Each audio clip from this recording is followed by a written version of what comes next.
do this. Come on. How are you? How are you? Thank you. Thank you. Thank you. How are you? How are you? Thank you. Thank you. Thank you. Thank you. How are you? How are you? Thank you. Thank you. That was so mean, and I'm sorry, man. All right, so here's the deal. Here's the deal. I had nothing prepared like 5 minutes ago. I had I had this really experimental set, and we're still going to do it, and I feel really good about it. But I'm sitting there, and every other comedian, let's hear it from, has been killing it tonight. And so I'm sitting back there frantically writing because I need to do my regular stuff too. First of all, I want to start in the most somber of ways, but thank you from the very bottom of my heart for coming tonight. Can you clap for that just so I can hear it? Like Javi said, I transferred here in 2015 from UVU, also known as the Lord's University, and don't play my music yet, it's not ready. I transferred here 3 years ago, and there are three things that I looked forward to. The first was doing the stand-up comedy shows. It was one of the few things that I connected with, and I looked forward to every semester performing up here in front of you guys. The second was Day of Coke, a program that I started where I hand out free cans of Coke every semester right before finals. So if finals are up and you've seen someone handing out Coke, that's my child right there, and I'm very proud of it. The third thing was getting out of this university. I was so excited, and I'm almost there. I got one more semester, and I'm gone. I never have to deal with the cold again, and I cannot wait until I get like some kind of job in like Alaska or something, and then I'll just be permanently terrible. So thank you so much. This is by far the largest crowd I've had the nervous pee for. You know, like where you're about to perform, and then the person before you're like, oh boy, do I got time? It's just adrenaline, right? I think I'll be fine once I get on stage. For the record, I'm doing fine right now. Did you get the camera figured out, Chase? You can follow? Did you figure out the swivel? Because I realized I lied to you. You got it? You got it? Did you see that? Did you catch that? Sweet. Okay. I gotta take this stuff out. This is for later. That's a bottle of Excedrin. Don't worry. That's. You got it though? Can you? You got it? I can't. There's a list of things I can do, and that's not on it. I want to apologize. I didn't write any jokes about my parents. I didn't know every comedian was going to do that tonight. So I wrote some back there. Don't you hate when your parents raised you privileged?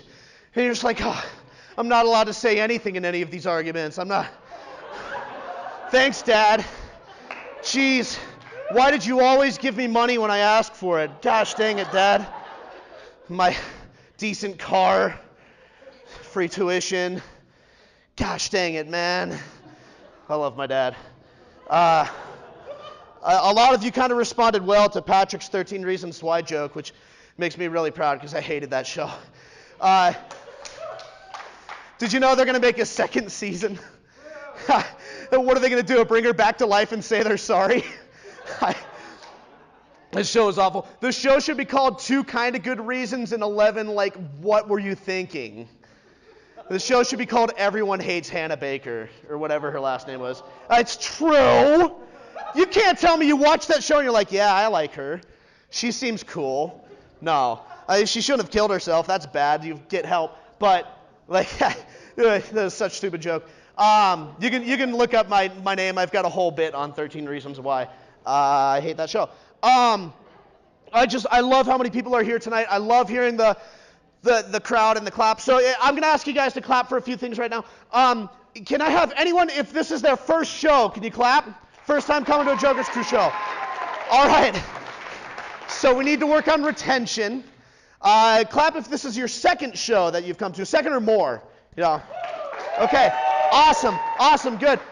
Clap if this is definitely going to be your last show you come to. Okay, you guys get out. We don't want you. Okay, clap if you farted tonight. I knew it. You guys signed the honor code. I don't hear enough claps. We signed an honor code saying we wouldn't lie. And I don't think that was a loud enough clap. I'm just being honest. Clap if you want caffeine on campus sold in all the stores. You hear that? You hear that, BYU Idaho? Did you know they released a statement saying students didn't want it? Write to your congressman about that one.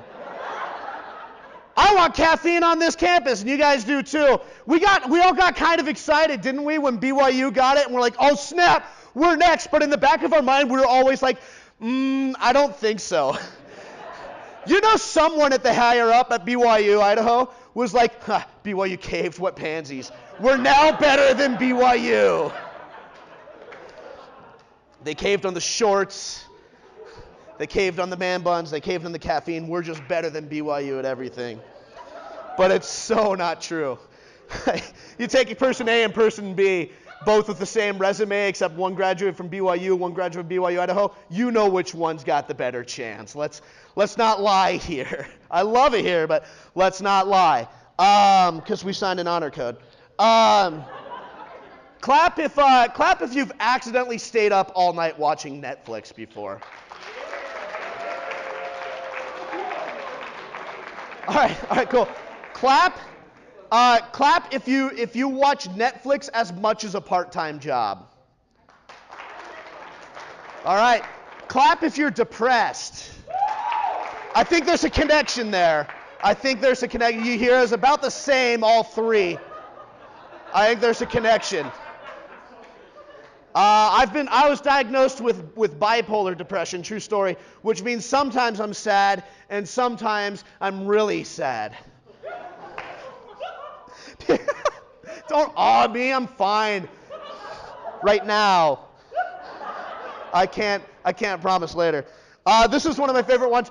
Clap if you're going to kiss someone tonight. This is my favorite. I've done this before. You get like one person clapping, and then people around them don't, and you're just like, oh. I think people are on different pages here. It happened to me once too, though. I was the butt end of that joke. I was at a National Parks concert a few semesters back. I had gone on a few dates with this one girl, and Brady, the lead singer of the National Parks, said that. He's like, who's going to kiss someone tonight? Because they just played the song Kiss Me. And I was like, am I? I had to like look over and be like we had made out already, but I still wasn't sure. Which is bipolar depression, guys. We made out that night, and then she broke up with me 2 weeks later. So it's all good. Oh, I've moved on, kind of. So yeah, kiss someone. Clap if this is your first date. You're on a first date with someone. No one? Oh, people are lying. Honor code. Clap if this is your first date. There it is. I knew it. Okay. Remember, honor code. Clap if this first date was set up by Tinder or Mutual. Get up here! I want you two up here right now. We're gonna talk about this. Come up here right now.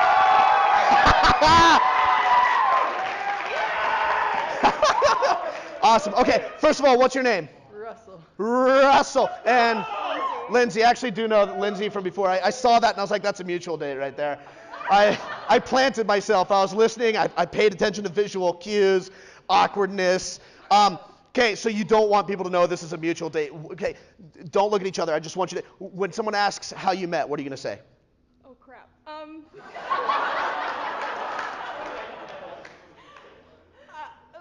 ask me that. Okay, when people ask how you met, whether this works out or not, if people ask how you met, what are you going to say?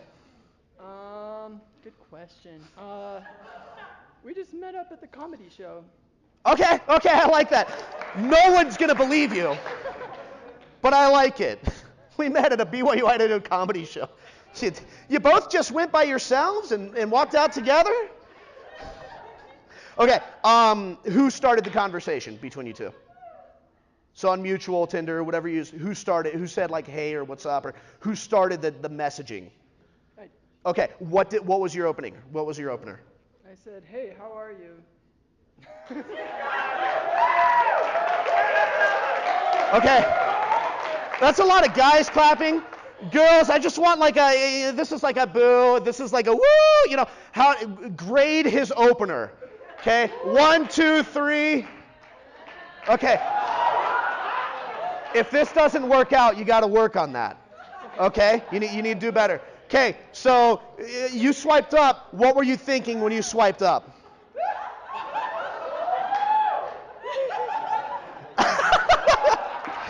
All right, Russ, we're going to stick with you for a second here. What were you thinking? You saw Lindsay.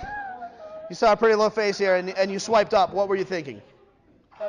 She looked like a nice girl. All right, that's good, that's good. Okay, Lindsay, on a scale of 1 to 10, how uncomfortable are you right now? Can I say 11? Okay, the 11. I was going for that, actually. I was hoping. Okay, so this is kind of painful for you right now. Okay, that's fine. You guys can go now. Thank you, Lindsay and Russ.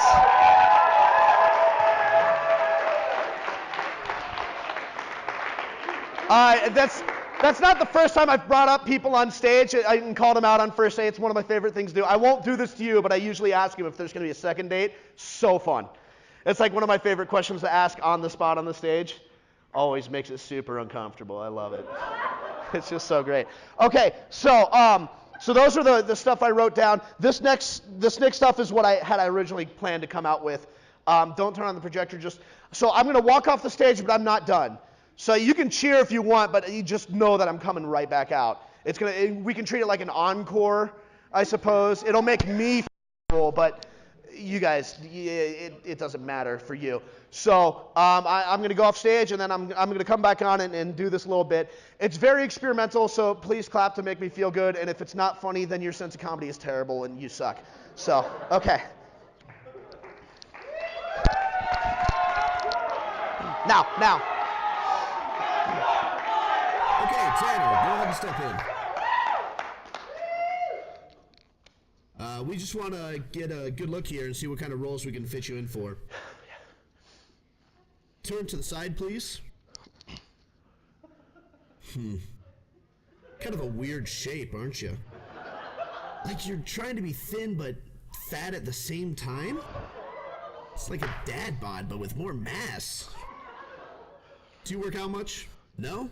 Yeah, it looks like you should, but you don't. That's fine. All right, Tanner, you fine with being categorized as a fat guy from here on out? Okay, we have a list here of some typical fat guy roles. We just want to see how you'd approach these roles. All right, for starters, let's go with every fat kid in high school. Now, how about the fat stoner friend? Oh yeah, show us the fat and proud guy. Tanner, what about movies that are looking for a Chris Farley type? What? Jack Black? Do. You know, in romance movies, when there's the fat guy, but he clearly won't get the girl. Great. For a high school movie, every fat bully. Yo. The fat guy during a scary movie who can't keep up with his group of friends. Guys! Just one more to go. The athletic fat guy. Coach, I got into college! Thank you, Tanner. We'll be in contact with you. Some things we'd like to bring up. We think you might be better as a skinny actor, or if you were to be a fat actor, we need you to gain some weight. You're just too awkward, body shape-wise. When Hollywood says it celebrates all shapes and sizes, we really mean overly skinny and sometimes overly fat.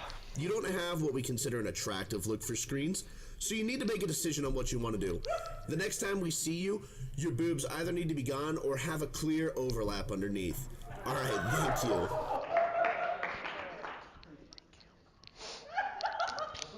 While Tanner reflects on his audition back home, he goes back to exploring and studying his favorite topic, screams. A mildly scared scream.